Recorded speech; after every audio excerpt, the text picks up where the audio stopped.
Anong mensahe ang kailangan marinig ng mga Sagittarius mula sa July hanggang December 2024?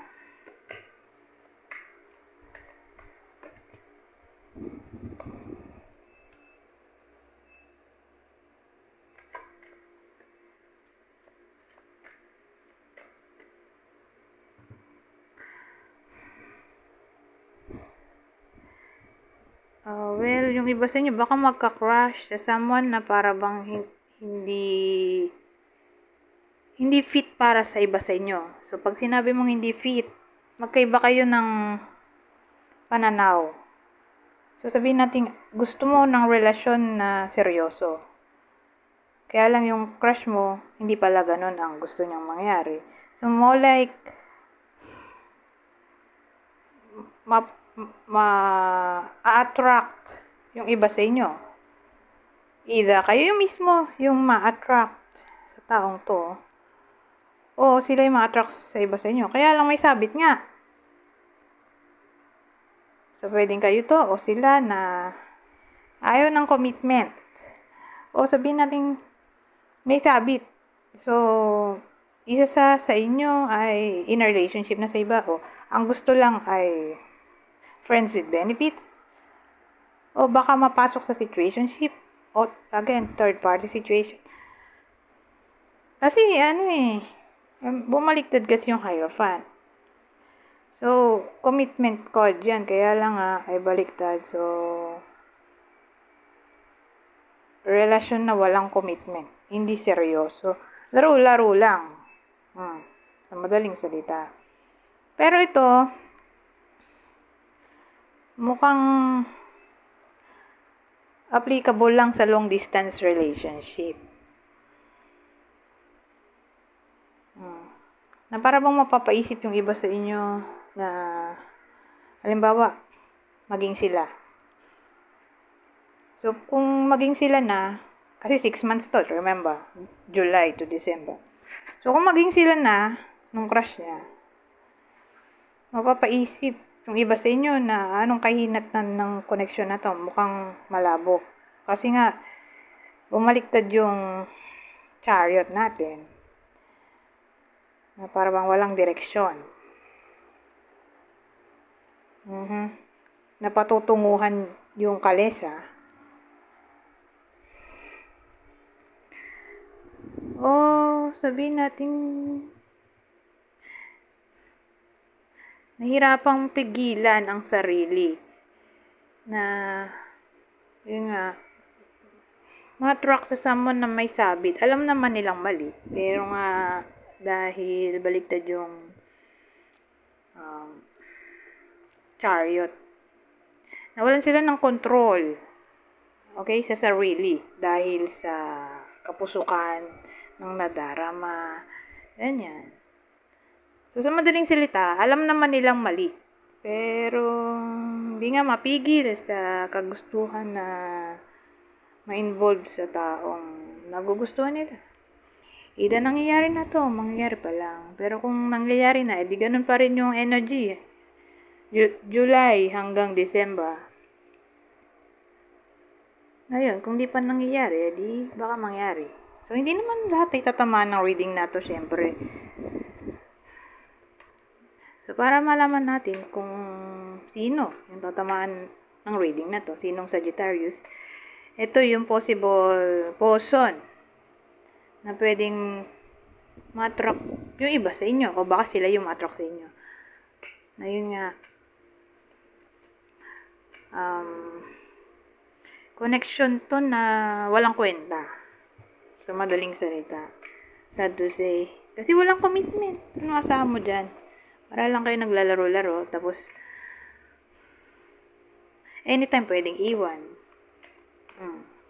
Sino may gusto ng ganyan? Pero nga, dahil nga sa kagustuhan ng iba sa atin, dahil attract na attract sila sa mukha, o dahil sa pera, di ba? Kaya, go na rin. Na para bang hindi na nakapag-isip ng possible consequence ng kahinatnan ng magiging decision.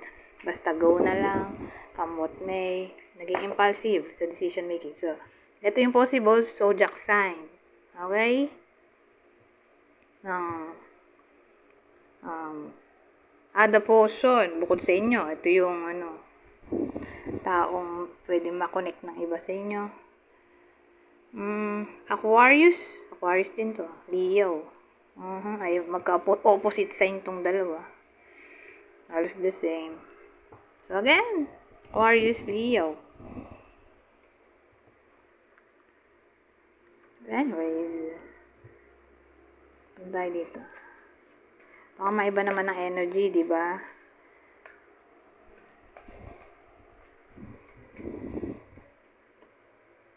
Gran Signore. La lettera. Gran Signore. La lettera. So, ano to? Well, ang dating sa akin, may lalaki tayo. Possible kasal na to. O kung di man kasal siguro may edad na siya. Sabihin natin 45 pataas. Hindi naman necessarily mayaman. Pero, tawag dito, hindi man necessarily mayaman sa pera, pero mayaman sa pagmamahal, posible. Pero pwede rin naman kasing to. Boss. Who knows? O someone na influential. Pwede rin. Mataas position. Basta lalaki. 45 pataas na lang siguro. Para, ang clue para hindi tayo malito. Kasi yung lalaking yun, na sinasabi ko nga, ida kayo to, ito yung puso nyo, ito yung kakilala nyo, baka makatanggap ng mensahe.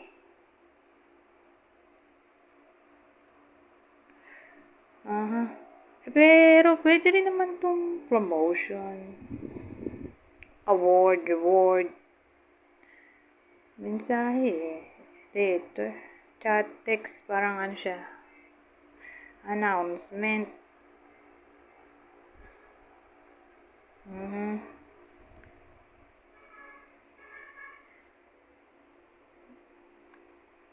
Wait, isama na rin natin call. So, communication na lang in general. Makatanggap siya ng mensahe. O call.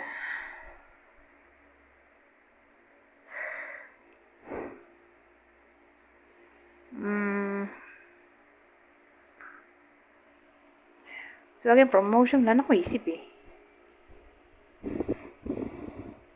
O pwede rin naman mag-ingat sa someone na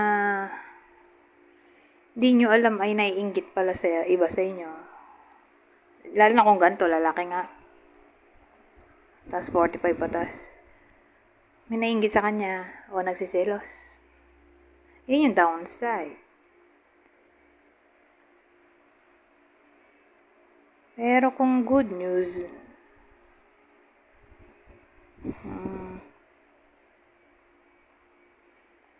ano kaya to?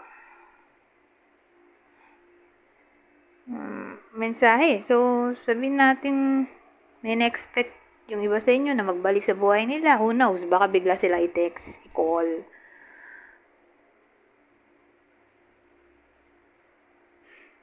O, baka ito yung someone na pwedeng tumulong sa iba sa inyo. Regardless kung babae kayo o lalaki. In times of crisis. Basta may matatanggap silang news. Okay?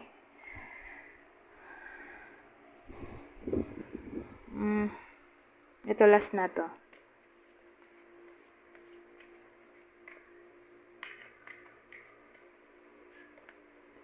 Alchemy. Alchemy.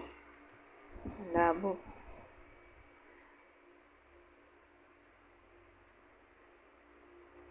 Ayan, alchemy.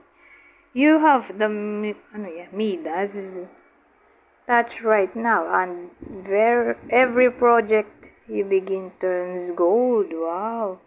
Di maganda. Kahit anong project na hawakan ng iba sa inyo, magiging gold o successful.